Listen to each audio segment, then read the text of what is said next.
எல்லாம் சோப்பு ரோத்தம் தானே. நீ வெட்டினா அருவா, நான் வெட்டினா வெட்டாதா? வெட்டத்தானே செய்யும். அப்புறம் என்னையா தாழ்ந்தவன் என்னன்னு காட்டுற? எல்லோரும் மனிதர்களாக உயர்ந்தவர்களே. அனைத்து மனிதர்களும் உயர்ந்தவர்கள் தான். யாரும் குறைந்தவர்கள் தாழ்ந்தவர்கள் அல்ல. ஆனால் உழைப்பால் உயர்ந்தவர்கள் சொல்லுவாங்க. இன்னைக்கு நான் அந்த மணிமண்டபத்தை போய் பார்க்க கூட்டிட்டு போனாங்க. நான் வரமாட்டேன்னு சொன்னேன். நம்ம மாநில துணை பொதுச்செயலாளர் நம்முடைய பொதுச்செயலாளர் பிஸ்லா பாண்டி அவர்களே கண்டிப்பா போகணும்னாங்க. போய் பார்த்த பிறகுதான் தெரியுது நம்மளை ஏமாத்தி விட்டாங்க. சண்டால போயிடுவேன். அப்பதான் புரிஞ்சுக்கிட்டேன். ஏன்னா ஒரு மலையை போட்டுட்டு ஒரு காம்பவுண்டால கட்டிட்டு ஒரு கல்யாணம் பண்ணோமா மணமகன் அறையா மணிமண்டபம்னா என்னன்னே உங்களுக்கு தெரியாதா? காமராசருக்கு மணிமண்டபம் இருக்குது, காந்திக்கு மணிமண்டபம் இருக்குது, அம்பேத்கருக்கு மணிமண்டபம் இருக்குது. அதெல்லாம் சென்னையில பூரா மணிமண்டபத்தை கட்டிக்கிற அறிவிட்ட முண்டங்களா தியாகி இம்மானுவேல் சேர்ந்துக்கு கல்யாண மண்டபம் கட்டி வச்சிருக்காங்க. அது எல்லாரும் வாரிகளை வடிஞ்சு கட்டிக்கிட்டு நம்ம மச்சான் முருகனை பார்க்க வாரிகள் நம்ம சொந்தக்காரன் தானே. உரிமையாக கடவுளை சொல்லக்கூடிய பக்குவம் கூட என் குலத்துக்கு தான் இருக்கு, எந்த சாதிக்கும் கிடையாது. அப்படி இருக்கும்போது நீ அதுக்குள்ள இத்தனை பெர்சன்ட் கொடு, நீ அருந்ததற்கு 3% கொடு. யார் யார் கேட்டு 18 சலுகையில 3% ஏவான் எஸ்சி ஏவான் ஃபர்ஸ்ட் ப்ரிஃபரன்ஸ் அவனுக்கு கொடுத்துட்டியா? 77 ஜாதியில் இருக்கிற எஸ்சிகளுக்கு எவனுக்காவது சலுகை கிடைக்குதா? ஒட்டுமொத்தமாக அவன் சாப்பிட்டு போயிட்டான். பிரித்தாளுகின்ற ஆட்சி.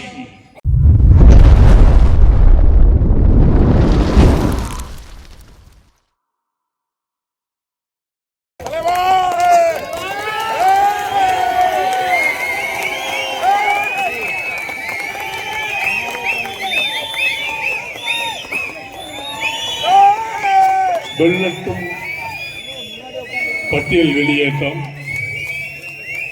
உருவாகட்டும் சமத்துவம். மாபெரும் எழுச்சி பொதுக்கூட்டத்துடைய தமிழக மக்கள் முன்னேற்ற கழகத்துடைய மாவட்ட செயலாளர் அருமை சகோதரர் ராஜபாண்டியன் அவர்களே, கிழக்கு மாவட்டத்துடைய செயலாளர் சுரேஷ் பாண்டியன் அவர்களே, மேற்கு மாவட்டத்துடைய தலைவர் காளிதாஸ் பாண்டியன் அவர்களே, கிழக்கு மாவட்டத்துடைய தலைவர் ராஜசேகர் அவர்களே, பரமக்குடி ஒன்றிய செயலாளர் சந்திரசேகரன் அவர்களே, மாவட்ட இணைச் செயலாளர் மேற்கு மாவட்டத்துடைய திருப்பதி அவர்களே, எனக்கு முன்பாக கருத்துரையாற்றி சிறப்பாக கருத்துக்களை எல்லாம் உங்களுக்கு எடுத்துரைத்து மாநில துணை பொதுச் செயலாளர் வழக்கறிஞர் அருமை சகோதரர் சண்முக சுவார் அவர்களே,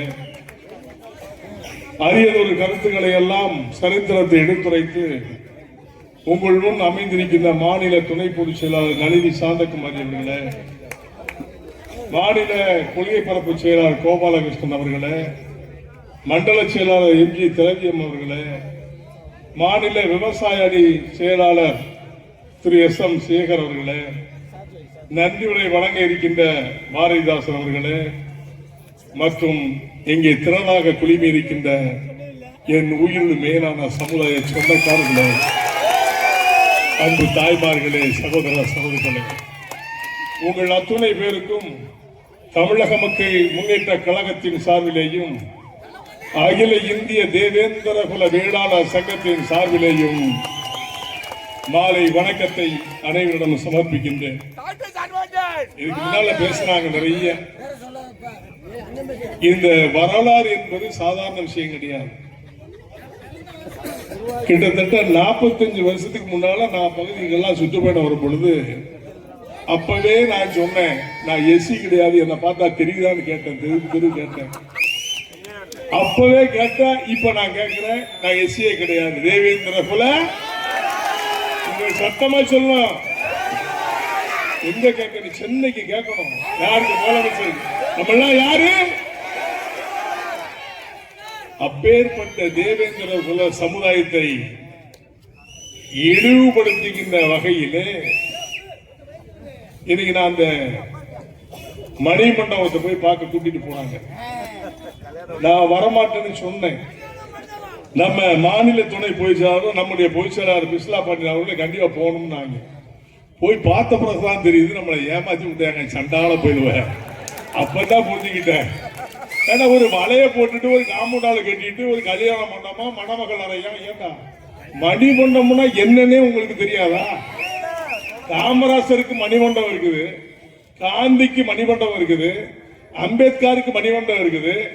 அதெல்லாம் சென்னையில பூரா மணிமண்டபத்தை கட்டிக்கிற அறிவிட்ட முண்டங்களா தியாகி இம்மானுவேல் சேனுக்கு கல்யாண மண்டபம் கட்டி வச்சிருக்காங்க. அது எவ்வளவு? 3 கோடியா? தெருக்கோடி செலவு கூட இல்லையா? ஏமாத்திட்டாங்க சண்டாளைங்க. இதை பார்த்தோன்னு நம்மால் பூரா கொதிக்கிறான். மணிமண்டபம் கட்டிட்டாரு. என்னத்த மயிரை கட்டினான்? என்ன கட்டினான்? மக்களை ஏமாற்றி பிழைக்கின்ற கூட்டம். தேவேந்திர குல மக்களை ஏமாற்றுகின்றார்கள். கிட்டத்தட்ட கலைஞர் இருக்க காலத்திலிருந்து கேட்டுக்கிட்டு இருக்கோம் மணிமண்டபம் கட்ட சொல்லி. கலைஞர் செட்டுத்தாரன் கட்டித்தாரு, செத்து போயிட்டாரு. இப்ப இவர் பையன் வந்து கெட்டோம்னு சொல்லி நம்மளை ஏமாத்திட்டாரு. இப்ப இதுதான் உண்மை. 3 கோடி செலவழிச்சு தகுதி இருக்கா? என்ன தகுதியில நீ கட்டி வச்சிருக்கிற? இது மணிமண்டபமா? இதை விட அழகா கல்லறையை கட்டி கொடுத்தா கூட எங்க மக்கள் வருஷந்தோறும் பூஜை பண்ணிட்டு போயிருப்பாங்க.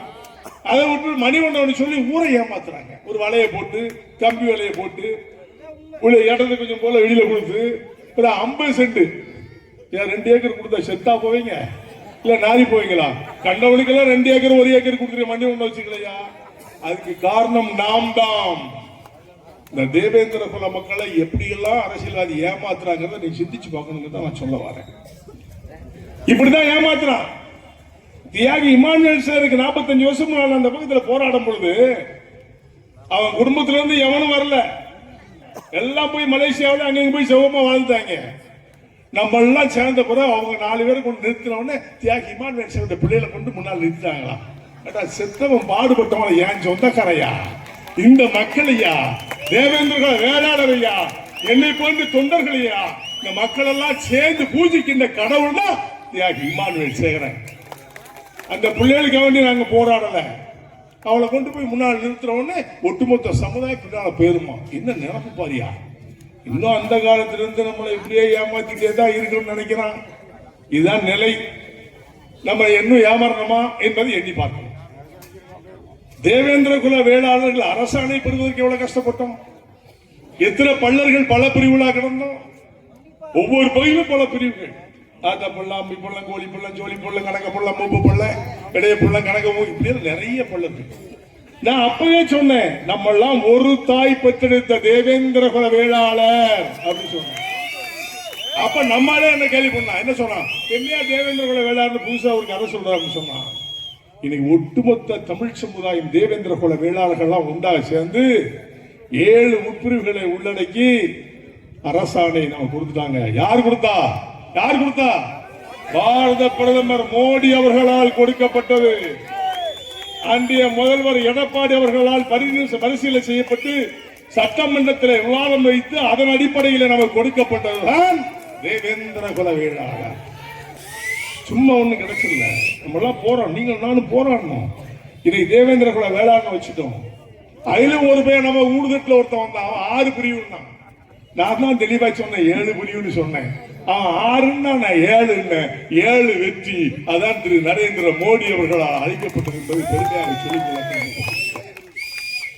சமுதாயத்தை சீர்குலைப்பதற்காக வருகின்ற கூட்டங்கள் நிறைய. இப்ப கிட்டத்தட்ட ஒரு அமைப்பு, தேவேந்திர குல அமைப்பு கிட்டத்தட்ட ஒரு 100 அமைப்பு இருக்குன்னு நினைக்கிறேன். சமுதாயத்தை கூறு போட வேண்டாம். தேவேந்திர சமுதாயம் வீரமிக்க சமுதாயம். சேர சோழ பாண்டிய வர்க்கத்திலே பிறந்த என் குலம். இந்த குலத்தை கூட ஒருத்தன் பேசுறான் போன வாரத்துல. சேர சோழ பாண்டியன் தமிழனே இல்லைங்க. நான் ஒரு அரசியல்வாதி யாருன்னு உங்களுக்கு தெரியும் நினைக்கிறேன். தமிழன் அவன் தமிழன் இல்லை சொன்னால் சொல்லுகின்றவன் தமிழனா என்பதை அவன் யோசித்து பார்க்க வேண்டும். சேர வரலாறு இருக்குது. தமிழர்களால் கட்டப்பட்டது. கம்போடியாவிலிருந்து எல்லா அனைத்து உலக நாடுகளும் பரவி கிடைக்கின்ற கோயில்கள் எல்லாம் சேர சோழ பாண்டியன் தமிழனால் கட்டப்பட்டது என்பது உண்மையாக இருக்கிறது. அதை ஒருத்த அரசியல்ல பேசுறான். சேர சோழ பாண்டியன் தமிழனே கிடையாது, ஏன்னா உனக்கு அங்க வேலையே கிடையாது. இப்படி பேசுறான் அரசியல்வாதி ஒருத்தன் பேசுறாயா. இதை முட்டாளர்களை போயிடுச்சு என்ன பண்றது? திமுக கூட்டணி வச்சிருக்கான். ஏன்னா அவன் தமிழன் பேசுவான். ஆனா தமிழன் சொல்ல மாட்டான். அவன் தான் திமுகவுடைய கூட்டணி. இதுதான் அரசியல். எட்டி பிழைக்கின்றவர்களும் ஏமாற்று கூட்டங்களும் சமுதாயத்தில் இருப்பார்கள் என்று சொன்னால் சமுதாய துரோகிகள் என்று அர்த்தம். துரோகிகளை நாட்டில் வைக்கலாமா? தேர்தல் நம்ம யாருன்னு காட்டும் இல்லையா? இன்னைக்கு நாங்கள் விசுவாசம் உள்ளவர் எத்தனையோ பிரதமரை பார்த்துட்டேன். ஜவஹர்லால் நேரு காலத்துல பெரிய ஜவஹர்லால் நேரு எல்லா ரோஸ் பூவை வச்சு ஏமாத்துறான். கோடி கோடியா கொள்ளையடிச்சு அவன் பெரிய ஆளாயிட்டான். அதுக்கப்புறம் அவன் புள்ள இந்திரா காந்தி வந்துச்சு, பிரதமரா வந்துச்சு. பல லட்சம் கோடிக்கு அதிபதி, உலக நாடுகள் பூரா பணம். அவ பிரதமர். கடைசியில் அவங்க கூட மெய்காப்படனே நீ சரியில்லைன்னு சொல்லி சுட்டே விட்டான். அவன் செத்தும் போனான். அடுத்தால ராஜீவ்காந்தி வந்தாரு. ராஜீவ்காந்தி தமிழனை எதிர்த்தாங்க வேண்டி அவரை கொண்டுட்டாங்க. அவங்க வீட்டில் இருக்கிற சொத்துகள் பல லட்சம் கோடி. இப்ப ராகுல் காந்தி இருக்கிறாரு, பல லட்சம் கோடி. சோனியா காந்தி அம்மையார் இருக்குது, பல லட்சம் கோடி. பாரத பிரதமர் நரேந்திர மோடியிடம் ஒரு அடி நிலம் கூட கிடையாது என்பதை நான் பெருமையாக சொல்லிக்கொள்ள கடமைப்பட்டிருக்கிறேன். எந்த அரசியல் தலைவனாவது நாக்கில் சொல்லு பார்ப்போம், மோடி அத்தனை ஒரு ஏக்கர் இடம் வச்சு நான் சொல்ல சொல்லு. குடியிருக்கிறதுக்கு ஒரு வீடு இருக்குன்னு சொல்ல சொல்லு. அரசாங்கத்துடைய வீட்டுல உட்கார்ந்து இருக்காரியா? முற்றும் தமிழ்நாட்டில் இருக்கின்றவர்கள் மட்டுமல்ல, இந்திய நாட்டில் இந்த வாழுகின்ற அனைத்து மக்களுக்கும் சேவை செய்கின்ற மனப்பாங்குடையவர் தான் நரேந்திர மோடி அவர்கள். ஏன் தெரியுமா? அல்ல தேவேந்திரன் சேர்ந்திருக்க நரேந்திரன் தேவேந்திரன் இவர்கள் உண்மையாக உழைக்கின்ற சமுதாயத்தை சார்ந்தவர்கள். இத்தனை பிரதமர் கோடி கோடியா கொள்ளையடிச்சு ஒன்ன வச்சுக்கிட்டு நீங்க இன்னைக்கு நாங்க நீதியை நிலைநாட்ட போறோம், மக்களுக்கு துண்டாட்ட போறோம்னு சொன்னா இது எப்படி? இன்னைக்கு எத்தனை முதலமைச்சர் தமிழ்நாட்டில் ஆண்டு போனாங்க? எத்தனை லட்சம் கோடி கொள்ளையடிச்சு வச்சிருக்காங்க? ஏழை விவசாயிகளா இருக்கின்ற நிலங்களை எல்லாம் அபகரிச்சுட்டாங்க. இப்ப எல்லா இடத்தையும் விவசாயத்தை பூரா அழிச்சிட்டு இன்னைக்கு எல்லா இடமும் வீடு கட்டுக்க ஆரம்பிச்சிட்டாங்க. அதுல வீடு கட்டி மக்களை நிலத்தெல்லாம் அழிச்சுட்டாங்க. நம்மால் பாவம் உழைச்சு உழைச்சு ஓடா போனவன் விவசாயத்துல காசு வரலன்னு சொல்லி இந்த நிலத்தை அநியாயமா வித்துட்டு அவன் அதுல பல லட்சம் கோடிய சம்பாதிச்சுக்கிட்டு இருக்கான். நான் கேட்கிறேன், இந்த அரசு இந்த விளைநிலங்களை விற்க கூடாது, விவசாய நிலங்களை பராமரித்து பெரிதாக விவசாயிகள் நாட்டிலே பருக வேண்டும் என்று சொல்லி ஏன் இந்த அரசாங்கம் செய்யவில்லை? காரணம், ஆற்றுப்படுகிற அனைத்து இடங்களிலும் விவசாயம் செய்கின்றவர்கள் அனைவரும் தேவேந்திர குல வேளாளர்கள். அதை புரிஞ்சுங்க. இந்த தேவேந்திர குல வேளாளர்கள் மட்டும்தான் விவசாயத்தில் முக்கியமா இருந்தாங்க. இப்பேற்பட்ட தேவேந்திர குல அழியன்னு சொன்னா இதைத்தான் செய்யணும். நாட்டை அழிக்க வேண்டும், வீடை கட்ட வேண்டும், இவர்களை அழிக்க வேண்டும் என்ற எண்ணம் தான். அரசியல் கட்சிக்காரர்களை கேட்கின்றேன், இந்த ராமநாதபுரம் மாவட்டத்தில் சுத்தி இருக்கு பாருங்க. இன்னைக்கு தண்ணி எத்தனை, அதாவது சென்ட்ரல் கவர்மெண்ட்ல இருந்து ஒரு திட்டம் கொண்டு வராங்க. என்ன திட்டம் தெரியுமா? உப்பு நீரை நல்ல தண்ணியாக திருத்துவதற்காக ஒரு திட்டம் கொண்டாடுறாங்க. மாநில அரசுல ஒப்படைக்கிறாங்க. செஞ்சாங்களா? அந்த தண்ணியை வச்சுதான் உங்க வீடு தோறும் நல்ல தண்ணி வரும், கிராமந்தோறும் நல்ல தண்ணி வரும், குடிக்கிறதுக்கு தண்ணி கிடைக்கும். நீங்க கம்மாயில போய் குடிக்க வேண்டிய வேலை இல்ல. அதை எடுத்துட்டு திமுக இருக்கிற பொறுப்பாளர்கிட்ட கொடுத்து லாரியில விற்கிறாயா தண்ணிய. ஒரு குடம் தண்ணி 15 ரூபா. இதுதான் ராமநாதபுரம். நீனு வரிஞ்சு கட்டிட்டு திமுக வாழைக்கான்னு போயிட்டு ஓட்டி குத்துறியா? இந்த சட்டமன்ற உறுப்பினர் ஒரு பேர் இருக்காங்க, என்னையா பண்ண அவங்களுக்கு? நான் கேட்கிறேன், திமுக போய் ஓட்டு போட்டு இல்ல, சட்டமன்ற உறுப்பினர் என்னைக்காவது போய் பாரு, சட்டமன்றத்தில் பேசியிருப்பானா? இந்த சமுதாயத்துக்கு ஏதாவது செஞ்சிருப்பானா? இதெல்லாம் யோசித்து பாருங்கன்னு சொல்றேன், சிந்திச்சு பாருங்க. அன்னைக்கு சாயங்காலம் அன்னைக்கு 3 நாளுக்கு முன்னால கொண்டு பணத்தை கொடுத்துறோம், 500,000 கொடுத்தோம்னா ஓட்ட போட்டு முடியல. அது விலை மதிக்கப்பட்ட ஓட்டு, சாதாரண ஓட்டு கிடையாது. ஓட்ட போட்டுட்டு அவன் ஒய்யாறு பஞ்சநம்பத்துல படுத்து கிடக்கான். உங்களை போல ஏதாவது ஒரு அப்ளிகேஷன் அன்னைக்கு போறேன்னு வச்சுப்போம், பையனுக்கு அட்மிஷன் வரான், காலேஜில் சேர்க்கிறோம், பொண்ணுக்கு அட்மிஷன் ஆகணும், போய் இந்த எம்எல்ஏ போய் கேட்டா செய்வானா? செய்திருக்கான இதுவரை செஞ்சிருக்கானுங்களா? எவனும் செய்ய மாட்டான். ஏன்னா நீ விவசாயி. ஒட்டுமொத்த சமுதாயத்தில் இருக்கின்ற அனைவரும் விவசாயிகள், உழைக்க பிறந்தவர்கள்.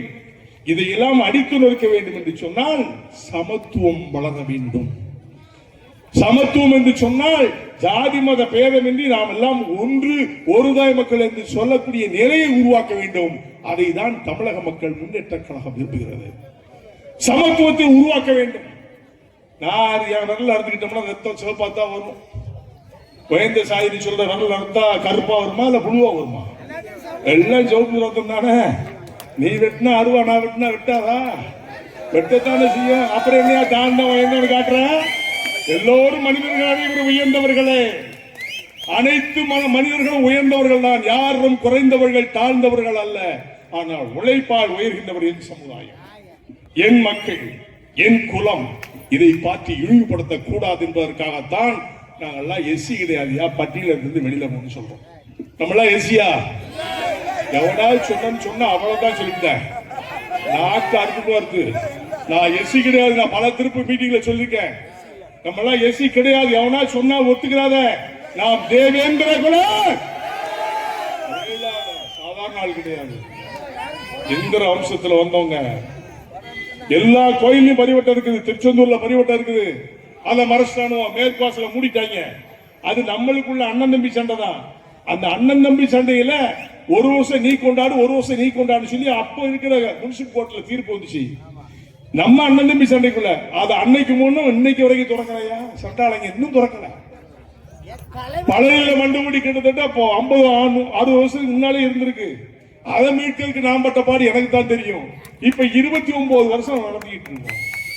எல்லாரும் வாரீங்கள வடிஞ்சு கட்டிக்கிட்டு. நம்ம மச்சான் முருகனை பார்க்க வாரீங்கல்ல, நம்ம சொந்தக்காரன் தானே.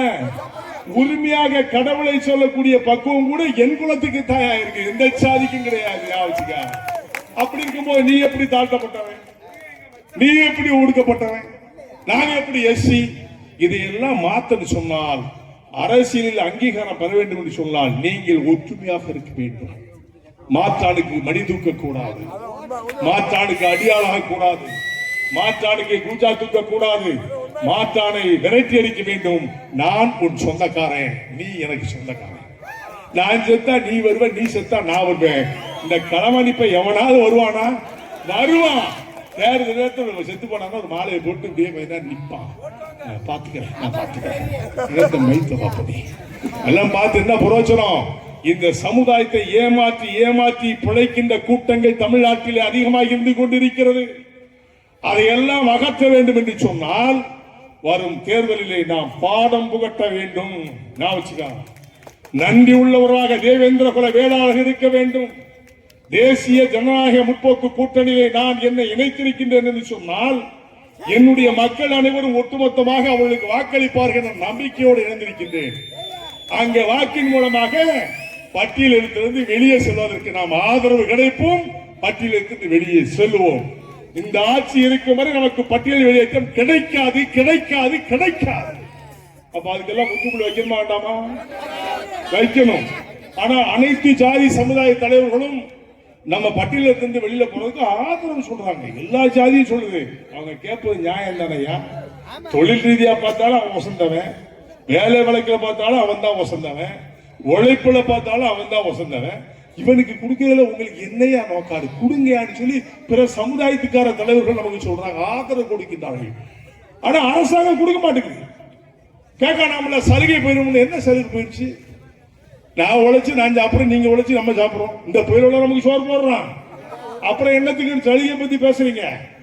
ஜனநாயகத்திலே உழைக்கின்ற சமுதாயம் உருப்படியாக வேண்டும் என்று சொன்னால் விகிதாச்சாரப்படி என்னுடைய சமுதாயத்தை கணக்கிட்டு பாரு, எத்தனை லட்சம் பேர் இருக்கான்னு பாரு. அதன் அடிப்படையில் எங்களுக்கு கொடு, இல்ல எங்களுக்கு விவசாய குடின்னு கொடு, விகிதாச்சாரியப்படி இத்தனை % கொடு, அருந்தினருக்கு 3% கொடு. யார் யார் கேட்டு உன்னை கொடுத்தா? 18% சலுகையில 3% ஏவான், எஸ்சி ஏவான். ஃபர்ஸ்ட் ப்ரிஃபரன்ஸ் அவனுக்கு கொடுத்துட்டயா? 77 ஜாதியில் இருக்கிற எஸ்சிகளுக்கு எவனுக்காவது சலுகை கிடைக்குதா? ஒட்டுமொத்தமா அவன் சாப்பிட்டு போயிட்டான். பிரித்தாளுகின்ற ஆட்சி, இந்த சமுதாயத்தை உடைத்தருகின்ற ஆட்சி, இந்த சமுதாயத்தை துண்டு ஓடுகின்ற ஆட்சி, சாதி சங்கங்களை துண்டு கொண்டு ஆக்கின்ற ஆட்சி, ஜாதி மதத்தை கலவரத்தை தூண்டி குழுகாகின்ற ஆட்சி, இது எல்லாம் அறுவதற்கு வேண்டும் என்று சொன்னால் தேசிய ஜனநாயக முற்போக்கு கூட்டணி தமிழ்நாட்டிலே கால் ஊன வேண்டும். அப்பொழுதுதான் நாம் யார் என்பதை நிரூபிக்க முடியும். அதற்கு ஒட்டுமொத்த தேவேந்திர குல மக்களும் ஒன்றாக திரள வேண்டும் என்று உங்களாக பண்பாக கேட்டுக்கொள்கிறேன். எவ்வளவு நிலைகள் இதெல்லாம் சிந்திச்சு பார்க்கறதே கிடையாது. இங்க ஒரு எஸ்பிஎஸ்ஐ ஒருத்தர் செல்ராஜ் ஒரு இருக்கான், இன்னொரு ஜாதிகார பேர், நம்ம பேர்லாம் சொல்ல வேண்டாம். அவன் நம்ம சமுதாயத்தை அழிக்கே போட்டுக்கா. எஸ்பிஎஸ்ஐ யாருக்கான்னு கேள்விப்பட்டேன். எப்போ ஓரஞ்சாரமா இருந்து கேட்டனா ஒழுங்கா இருந்து நடந்துக்கா சொல்லிட்டேன். உனக்கு ரிட்டையர்மெண்ட் 60 வயசு தான். அதுக்கப்புறம் நீ ரோட்ல தான் ஆண்டணும். இந்த 60 வயசு வரைக்கும் தான் உன் ஆட்டம். அதிகாரிட்ட போய் பொய் சொல்லாதையா. எஸ்பி நல்லவரு, இங்க இருக்கிற ஐஜி நல்லவங்க, எல்லாருமே நல்லவங்க.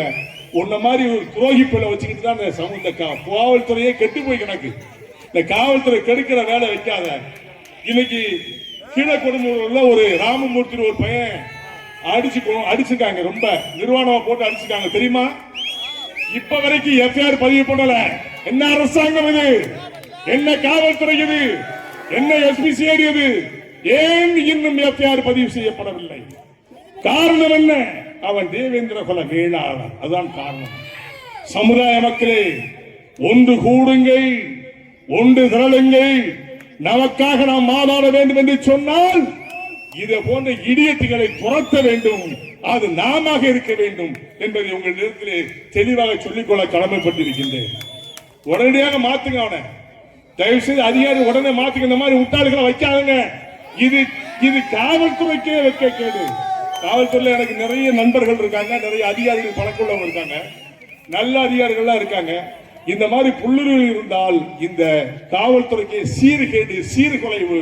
அவனை உடனடியா அதிகாரிகளை மாற்றும்படி, அந்த செல்வராஜை மாற்றும்படி நான் கேட்டுக்கொள்கிறேன். அதுக்கப்புறம் சிக்கல் இருக்கு பாத்தீங்கன்னா, சிக்கல் அதுக்கு ஒன்றியம் கொடுக்கணும்னு சொல்லி ஏற்கனவே இப்ப இருக்கிற மந்திரி சொன்னார்னு கேள்விப்பட்டேன். சிக்கலை, ஏன்னா சிக்கல் பகுதியில் அதிகமா வாழ்ற யாரு? தேவேந்திர. ஆனா இவங்களுக்கு ஒன்றியமா அறிவிக்கணும்னு சொல்லி நீண்ட ஆண்டுகள் கோரிக்கை. மந்திரி மேடையில் ஏறி சிக்கல் ஒன்றியத்தை உடனடியாக அரசு ஆட்சி மாற்றம் கொடுத்து உங்களை ஒன்றியம் ஆக்குவோம் என்று சொல்லிட்டு எங்க கொடுத்தானோ தெரியுமா? எங்க கொடுத்தான்?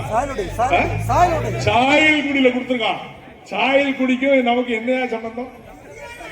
பாருங்க, இந்த சமுதாயம் வளரக்கூடாது, இந்த சமுதாயம் மென்மேலும் சிறந்து விளக்க கூடாது, இந்த சமுதாயம் வளர்ச்சி அடையக்கூடாது. இதுதான் நோக்கம்.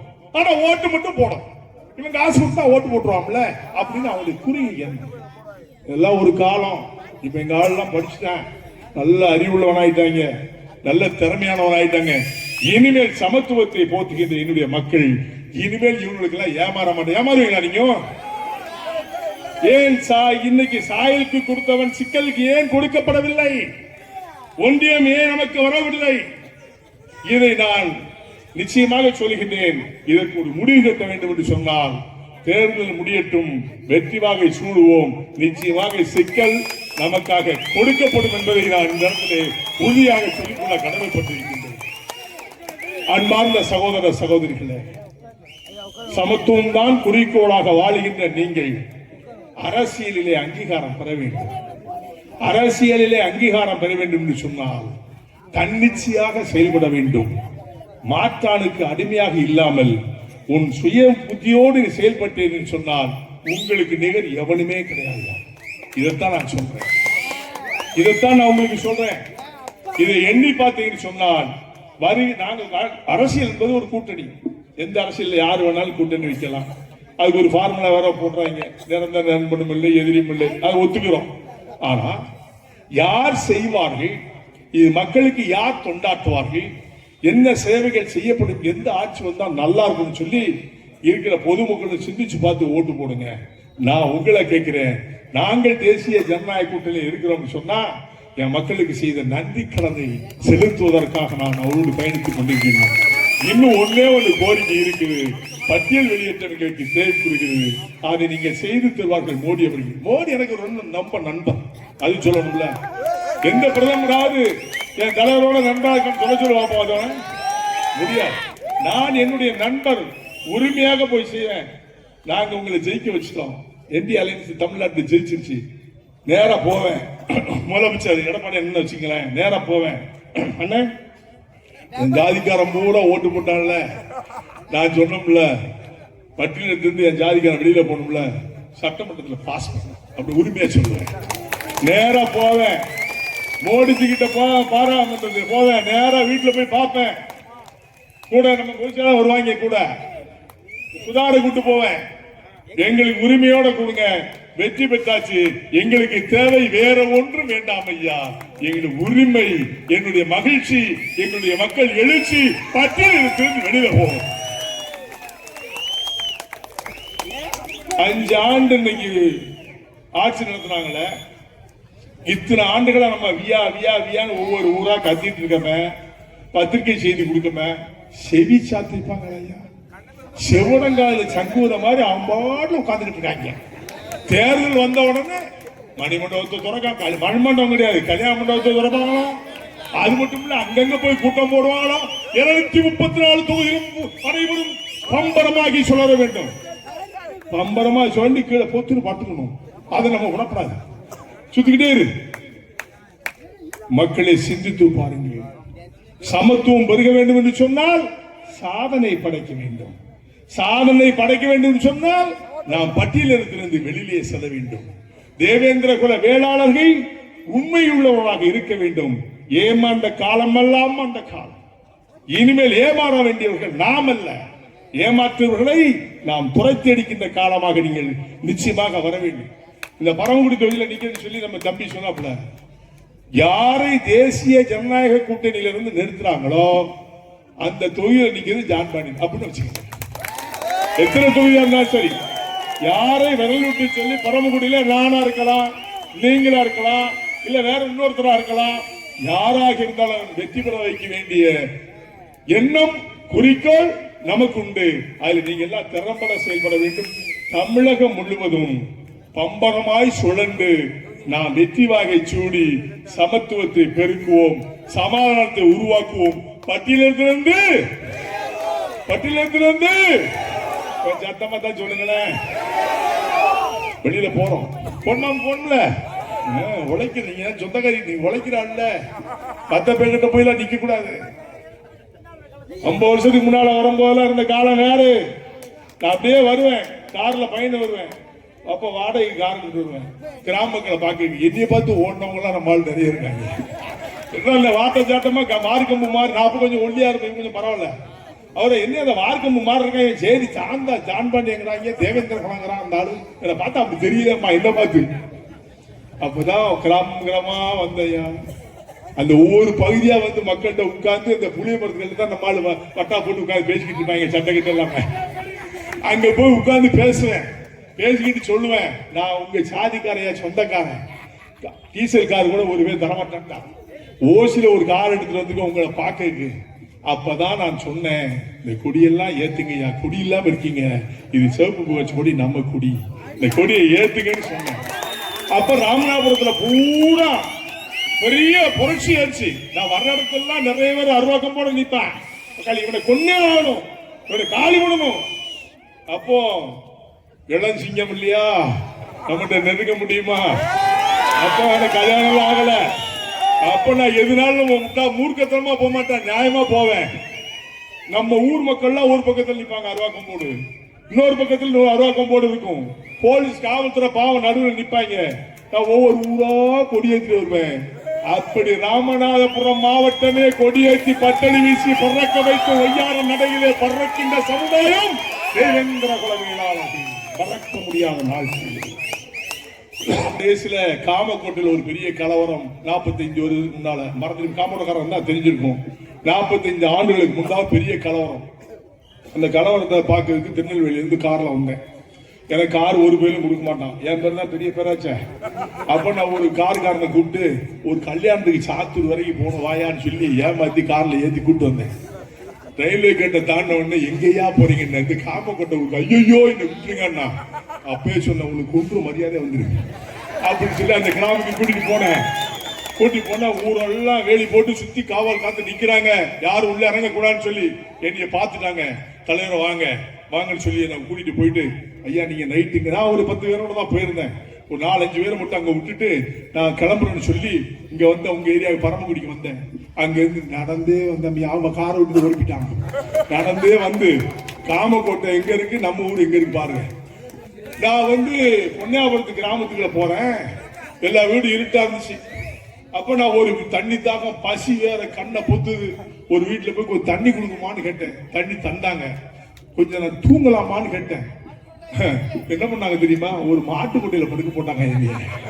அப்பயே நினைச்சேன் பரவாயில்ல ஏசுனார் வாரிசா நம்ம அந்த வாரிசு நம்ம பிறந்துக்கும் பொழுது, அதனால மாட்டு கொட்டையில படுக்க கொசு போட்டு கொண்டு எடுத்துச்சு. விடிய விடிய சொல்லிக்கிட்டே இருந்தேன். காலையில இருந்து பஸ் ஏறி மதுரைக்கு போயிட்டேன். இது வரலாறியா? சும்மா இந்த சமுதாய புரட்சி என்பது சாதாரண விஷயம் அல்ல, சாதாரண விஷயம் அல்ல. அதே மாதிரி கமுதி பக்கத்துல போனேன், வெள்ளையாபுரத்துல இருந்து தோப்படப்பட்டி வரைக்கும் எல்லா கிராமங்களும் போவேன். எல்லா கிராமத்து மக்களை எழுச்சி மகிழ்ச்சி உருவாக்கிச்சு. சிகப்பு பச்சை சிகப்பு பச்சை சிகப்பு பச்சை. அப்படி வளர்ந்த என்னுடைய கிராமம் தான் ராமநாதபுரம் மாவட்டம். மறக்க முடியாத நாட்கள். யார் யாரெல்லாமோ விளையாட்டு போட்டு பேசலாம். அன்றைக்கு செய்த சேவையில இன்னைக்கு நம்ம ரோட்ல அப்படி முண்டாஸ் கட்டி போறான்னு அதை பார்த்து நான் ரசிக்கிறேன். ஆஹா, என் சமுதாயம் வளர்ந்து விட்டது. மாறுது ஒன்றே ஒன்று வேண்டும், சமத்துவம் மட்டும் தேவை என்று சொன்னார். இனிமேல் நமக்கு நிகர் யாரும் இருக்க முடியாது என்ற சரித்திரத்தை உருவாக்க முடியும். அதற்கு சமத்துவம் தேவை. அதுக்கு தான் நான் இன்னைக்கு வந்து பார்க்கிறேன். மனிதனை மனிதன் மதிக்க வேண்டும். இன்னைக்கு அந்த ஜாதி சண்டை கிடையாது. எல்லாரும் நண்பர்களா இருக்காங்க. எனக்கு எல்லா ஜாதிக்காரும் ஏத்தவங்க பூரா நீங்க நண்பர் சகோதரனா இருக்காங்க. அது ஒரு காலம். இப்ப மாறிடுச்சு. நாங்களாம் அண்ணன் தம்பியா இருக்கோம். எங்களுக்கு வேற்றுமை கிடையாது, ஒத்துமையா இருந்துகிட்டு இருக்கோம். இதை சீர்குலைப்பது யார்? அரசு அதிகாரிகள், ஒரு சில காவல்துறை முட்டாள் அதிகாரிகள் ஜாதிக்கு வசத்தோடு பயன்படுத்திக் கொண்டிருக்கின்றார்கள். அவர்களால் தான் ஜாதி பிரச்சனை உருவாகிறது. என்னுடைய மக்களால் அல்ல. தெளிவா சொல்ல முடியும். யோசிப்பார். சமத்துவத்தை விரும்புகின்ற மக்கள் என்னுடைய மக்கள். அடிமை என்பதை உடைக்க வேண்டும் என்று எண்ணிய மக்கள் அடிமை விலங்கை உடைத்தாகிவிட்டது. எஸ் என்பதை மட்டும் எடுத்து விட்டீர்கள் என்று சொன்னால் நாம் சமத்துவத்தோடு வாழுவோம். அதுக்கு நீங்க தயாரா இருக்கீங்கல்ல? அப்பேற்பட்ட சமுதாய சொந்தங்களே, எண்ணி பாருங்கள். சீர்குலைந்த சமுதாயம், சீர்கெட்ட சமுதாயம், சீர்நிறுத்தி வாழுகின்ற என் சமுதாயம். நாம் யார் என்பதை இந்த அரசு தேர்தலிலே காட்ட வேண்டும். நான் உங்களை பார்ப்பதற்கு சந்திக்க வருவேன். நாம் தேசிய ஜனநாயக கூட்டணிக்காக பேசுவதற்கு வருவேன். ஒட்டுமொத்த தேவேந்திர குல மக்களும் என் அருமை தாய்மார்கள் ஒன்றாக இணைய வேண்டும். மாற்றானிடத்திலே பிச்சை எடுக்க வேண்டாம், மாற்றானிடத்திலே காசு வாங்க வேண்டாம். நீங்க மனிதராக இருங்கள். உழைக்கின்ற சமுதாயம் நீங்கள். எத்தனை சமுதாயம் இருக்கியா? எந்த ஜாதியாவது போய் மண்டியை பிச்சை காசு கேட்கிறாங்க. நீங்க தானே போறீங்க. எந்த கட்சி யாரு 200-300 கொடுத்தாலும் வண்டியில் ஏறி போறீங்களே. அந்த வண்டி ஆக்சிடென்ட் ஆனா சாவுறது நீதானே, இல்ல குடும்பம் இருந்து நீதானே. இதை பத்தி கொஞ்சமாவது யோசிக்கலாம். உழைச்சு சாப்பிடுறீங்க, உழைச்ச சமுதாயம். நீங்க ஏன் இப்படி சீர்குலைன்னு சொல்றேன்? வரும்போது பார்த்து 4 பேர் தண்ணி போட்டு உட்காந்து சலப்பி கிடக்கும். உருப்படா நான் குடிக்காதுன்னு சொல்றேன், கேட்கானா? அன்பார்ந்த சகோதரர்களே, குடியினால் மாண்டோர் அதிகம் மீண்டோர் அதிகம் கிடையாது. யோசிப்பாரு. காவல்துறை ஊருக்குள்ள வருது, காவல்துறை ஊருக்கு நீ குடிச்சா அப்புறம் உள்ளதான் வருவான். நீ குடிக்காம ஒழுங்கா ஊருக்குள்ள அவனுக்கு வேலை, அவனுக்கு எங்க வேலை? குடிச்சிருந்தீங்கன்னா ஆட்டம் போட்டு வந்துடும். அதனால ஒண்ணு குடிக்க போறான். குடிக்காதையா இன்னொன்று போடுறாங்க, போராட்டங்கிறாங்க. பிராந்தி கடையை மூடு. இடத்த மூட நான் கேட்கிறேன். கிராமத்துல முன்னால கட்டுப்பாடு இருந்துச்சு. ஊர் தலைவர் ஊர் நாட்டாம கட்டுப்பாடு இருந்துச்சு. இப்ப இல்ல. அந்த கட்டுப்பாடு வச்சு ஊர்ல யாருமே இந்த பிராந்தி கடையில போய் பரமக்குடியில குடிக்க மாட்டேன்னு ஊர் கட்டுப்பாடு போடுங்களேன். அந்த கடையில வியாபாரம் ஆகணும்னா அரசாங்கமே கூட்டிட்டு போயிரும்ல. எதுக்கு போராட்டம் பண்ற? நீ குடிக்காம இருக்கு, ஆட்டோமேட்டிக்கா கூட்டிடுவான். குடிக்காம போறா நீ தானே, உனக்கு தானே கடையை வச்சுக்காச்சு குடிச்சு சாவுன்னு சொல்லுவீங்க. அன்பார்ந்த சகோதர சகோதரிகளே, என் தாய்மார்களை பாருங்கள். உழைக்கின்ற குழந்தைகளை பெற்றெடுத்து வளர்க்க வேண்டும் என்று சொன்னால் நீ குடிச்சிட்டு கும்மாளம் போட்டு அந்த குழந்தைகளை யார் பராமரிப்பு? வளர்ப்பது எப்படி? அவ எப்படி மென்மேலும் சிறந்த விளங்க முடியும்? இதெல்லாம் எண்ணி பாருங்க, சிந்திச்சு பாருங்க. நான் சொல்ல சிந்திச்சு பாருங்க. எங்கேயாவது இந்த எளிநிலை இருக்கிறது சொன்னால் இல்லை. வீட்டுல அரவமெல்லாம் குடிச்சிட்டு அவன் பாட்டில படுத்துடுவான். நீங்க தான் குடிச்சிட்டு ரோட்ல படுத்துருக்கீங்க. இந்த நிலையெல்லாம் மாற்றி மனிதனாக இருக்க வேண்டும், சமத்துவத்தை பெருக்க வேண்டும். நாம் எஸ்சி பட்டியலிருந்து வெளியேற வேண்டும் என்று சொன்னால் ஒற்றுமையாக இருக்க வேண்டும். தேசிய ஜனநாயக கூட்டணி வெற்றி பெற வேண்டும். நாம் யார் என்றால் தேவேந்திர குல வேளாளர் என்று மாறுவதற்கு சொல்ல வேண்டும். அதற்கு நீங்கள் எல்லாரும் ஒட்டுமொத்தமாக இருக்க வேண்டும் சொல்லி, அன்பார்ந்த சகோதர சகோதரிகளே, பெரியோர்களே, பொதுமக்களே, உங்களை அன்பாக கேட்கிறேன். ஆட்சியினால் லாபம் அடைந்தீர்களா நஷ்டம் அடைந்தீர்களா என்பதை படித்திருந்து சிந்தித்து உங்கள் வாக்குகளை அழியுங்கள். காசுக்காக வாக்களிக்க வேண்டாம், ஏமாற்றுக்காரர்களுக்காக வாக்களிக்க வேண்டாம், ஏமாற்று பேர்களுக்காக வாக்களிக்க வேண்டாம்.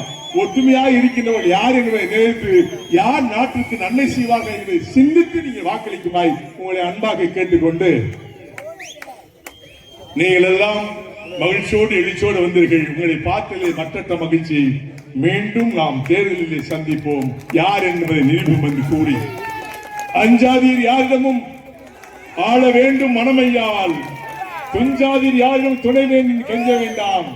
வாழ்க என்னுடைய மக்கள், வளர்க சமத்துவம் என்று கூறி முடித்து கர்மல் காஜ் பாண்டே அருமையான ஒரு பொம்பளை பிள்ளையை பத்தி கையில கொடுக்கிறாரு.